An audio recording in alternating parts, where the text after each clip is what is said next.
اللہ تیرا ہے احسان، روز نمازیں اور قرآن ہے یہ سب روح ایمان نور رمضان۔ الحمدللہ رب العالمین، بسم اللہ الرحمن الرحیم۔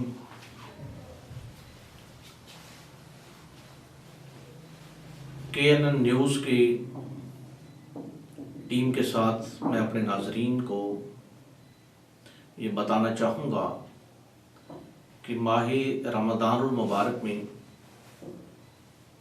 جہاں ہم اپنے لمحات پرکیف پرسعادت گھڑیوں میں گزار رہے ہیں، تو آؤ مسلمانوں آج اپنے رب سے گڑ گڑا کر معافی مانگ لیں، توبہ کر لیں۔ توبہ کا عمل میرے اللہ کو اتنا پسند ہے، خالق کائنات قرآن مجید فرقان حمید لا ریب کتاب میں فرماتے ہیں، یا ایھا الذین آمنوا اتقوا اللہ توبوا الی اللہ توبۃ نصوحا، اے ایمان والو تقوی اختیار کرو اور توبہ کر لو، پکی توبہ، ایسی توبہ کہ جس کے بعد توبہ کی گنجائش نہ ہو۔ آج انسان سوچتا ہے کہ میں نے 60 سال زندگی کے گزار دیے، 50 بہاریں میری زندگی کی گزر گئیں، لیکن میں نے اپنی زندگی جھوٹ، لغویات، غیبت، تاش کے اڈے پہ بیٹھ کر گزار دی۔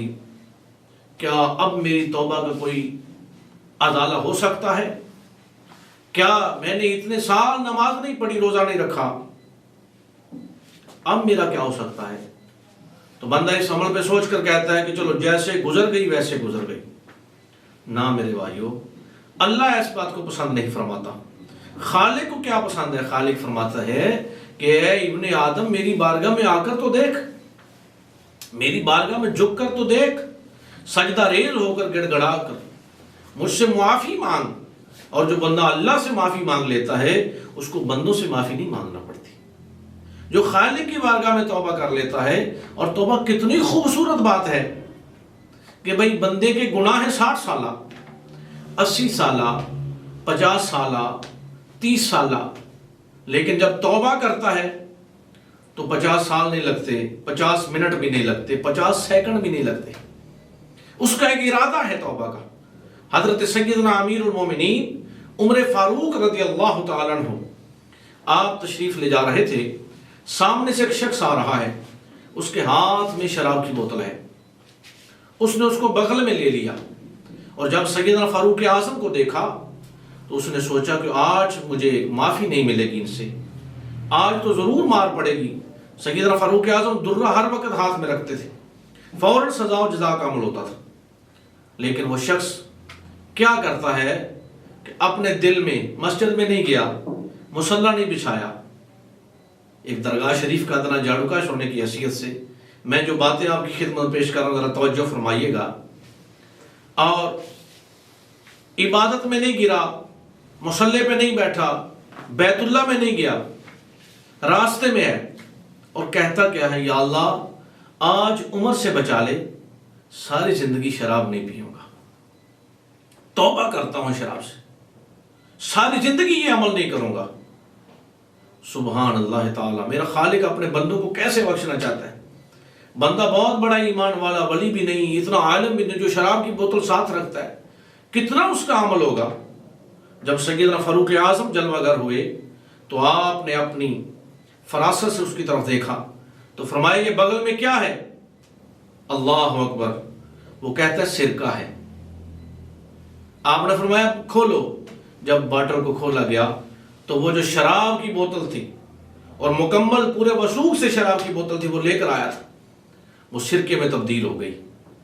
آئیے امام الانبیاء کے غلاموں، ایک بندہ جاتے ہوئے توبہ کا ارادہ کرتا ہے، اور توبہ اتنی بڑی بلا کا نام ہے کہ 60 سالہ گناہ ایک طرف، حضور فرماتے ہیں جو بندہ توبہ کا ارادہ کر لیتا ہے، جو توبہ کر لیتا ہے، تو اس کی زندگی کے جتنے گناہ ہوتے ہیں اللہ معاف فرما دیتا ہے۔ حضرت بشر حافی علیہ رحمہ بہت بڑے ولی کامل گزرے ہیں، آپ شراب خانے میں تھے، عمل ہوتا ہے نا انسان کا، اس طرف اس کو راغب کر دیتا ہے۔ شراب خانے سے جب نکلتے ہیں تو بشر حافی شراب میں دھوتے ہیں، تو جب بندہ نشے میں ہوتا ہے تو اس کے ایک میلان اور طرح کا ہوتا ہے، رغبت اور ہوتی ہے، باہر آتے ہیں تو زمین پر دیکھا ایک کاغذ کا ٹکڑا ہے، اس کے اوپر اسم اللہ ہے، اللہ کا نام لکھا ہوا ہے۔ جناب بشر حافی اپنے اسی میلان میں تھے، اسی رغبت میں تھے، کاغذ کے ٹکڑے کو اٹھاتے ہیں، کہتے ہیں واہ میرے مالک، تو اتنا بلند، اتنا اعلیٰ، اتنا اولا، تو وحدہ لا شریک ہے، کیسی تیری شان ہے، اور تیرا اسم جلال زمین پر پڑا ہوا ہے۔ آپ کے پاس چند سکے تھے، درم تھے، دینار تھے، ان کا عطر خریدا، عطر خرید کر اس کاغذ کے ٹکڑے کو لگا کر بلند جگہ پہ رکھ دیا۔ اللہ اکبر، ذرا توجہ فرمائیے گا، بلند جگہ پر رکھ دیتے ہیں، خالق کی طرف سے ندا آتی ہے، اے بشر تو نے میرے نام کو بلند کیا ہے، اللہ تجھے بلند کرتا ہے، اللہ تجھے عزت عطا فرماتا ہے، بزرگی عطا فرماتا ہے، جاہ و جلال عطا فرماتا ہے۔ پھر حضرت بشر حافی علیہ رحمہ نے ساری زندگی جوتے نہیں پہنے، حافی کہتے ہیں ننگے پاؤں والا، جوتے نہیں پہنے۔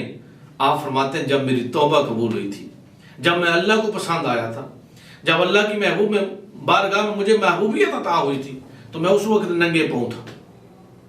پھر اللہ تبارک و تعالیٰ بغداد کے جانوروں کو شعور کیا عطا فرماتے ہیں، جب حضرت بشر حافی ننگے پاؤں چلتے ہیں، یہ توبہ کرنے والا انسان ہے، یہ توبہ کرنے والے کا مقام ہے۔ جب بشر حافی ننگے پاؤں چلتے ہیں تو خالق کائنات بغداد کے جانوروں کو یہ شعور عطا فرماتے ہیں کہ بغداد کے جانور گلیوں میں بازاروں میں گوبر نہیں کرتے، پیشاب نہیں کرتے۔ بھئی جانوروں کو بھی کبھی شعور آیا کرتا ہے، لیکن جب اللہ عطا فرماتا ہے، کہا اے جانورو تم واقعی حیوان ہو، تمہیں شعور نہیں، لیکن یہاں گوبر نہیں کرنا، پیشاب نہیں کرنا، کیونکہ میرا بشر ننگے پاؤں چلتا ہے، کہیں اس کے قدموں کو تمہارا گوبر اور پیشاب نہ لگ جائے۔ اللہ اکبر، یہ توبہ، صاحب توبہ کا مقام ہے کہ جو بندہ گڑ گڑا کر اپنے رب کی بارگاہ میں توبہ کر لیتا ہے۔ ہمارا ایک اصول ہے دنیا داری کا، ہم اپنے بچوں کو، چھوٹوں کو سمجھاتے ہیں کہ بیٹا بار بار ہمسائیگی میں نہیں جانا، ہمسائے کے گھر نہیں جانا چاہیے، رشتہ داروں کے گھر نہیں جانا چاہیے، دنیا کا تقاضا ہے۔ کہتے ہیں کہ بندے کی عزت کم ہوتی ہے، لیکن میرے مالک کی بارگاہ وہ ہے، خالق لم یزل کی بارگاہ وہ ہے کہ بندہ جتنا زیادہ اس بارگاہ میں آتا ہے اس کو عزت زیادہ ملتی ہے، مقام، تقوی، بلند پائیگی زیادہ نصیب ہوتی ہے۔ اس کی وجہ کیا ہے؟ دوسری بات یہ ہے کہ جو بندہ توبہ کر لیتا ہے، اپنے رب سے معافی مانگ لیتا ہے، اس کو لوگوں سے معافی نہیں مانگنا پڑتی، ہر سے توبہ نہیں کرنا پڑتی۔ اپنے رب سے ایسی توبہ کرو کہ اللہ کو ایسے پسند آ جاؤ کہ اللہ تمہیں بزرگی عطا فرما دے۔ اور یہ ماہ رمضان المبارک جو کہ پہلے ہی توبہ کا مہینہ ہے، اخلاص کا مہینہ ہے، احسان کا مہینہ ہے، خیر خواہی کا مہینہ ہے، اچھے اخلاق کو فروغ دینے کا مہینہ ہے، دوسروں کی خاطر اپنی قربانیاں کرنے کا مہینہ ہے۔ اس ماہ مقدس میں جب بندہ اپنے رب سے گڑ گڑا کر معافی مانگ لیتا ہے، توبہ کر لیتا ہے، اللہ رب العزت چاہے اس کے پہاڑوں سے زیادہ گناہ ہوں، اللہ ان کو معاف فرما دیتا ہے۔ اور دوسری بات کیا ہے؟ کچھ ایسے خاص اللہ کے مقبول لوگ ہیں، ان کی قربت میں آ کر جب توبہ کی جائے تو اللہ تبارک و تعالیٰ اس بندے کی توبہ کو زیادہ پسند فرماتا ہے اور توبہ کو قبول فرما لیتا ہے۔ آئیے امام الانبیاء کے غلاموں، نبی کریم علیہ الصلوۃ والسلام فرماتے ہیں اللہ رب العزت کو توبہ بڑی پسند ہے، اور جب بندہ توبہ کر لیتا ہے اللہ تبارک و تعالیٰ اس کے اعمال میں بھی بلندی عطا فرماتا ہے، اس کو جاہ و جلال عطا فرماتا ہے، دنیا والے بھی اس کی عزت کرتے ہیں، دین والے بھی اس کی عزت کرتے ہیں۔ اللہ تبارک و تعالیٰ ہم سب کو توبہ کی توفیق عطا فرمائے، اور ہمیں چاہیے کہ ہم گڑ گڑا کر اللہ کی بارگاہ سے معافی مانگیں، توبہ کر لیں۔ یہی رمضان ہمیں سبق دیتا ہے، یہی روزہ ہمیں بتاتا ہے۔ اللہ تبارک و تعالی ہمیں عمل خیر کی توفیق عطا فرمائے۔ وآخر دعوانا ان الحمد للہ رب العالمین۔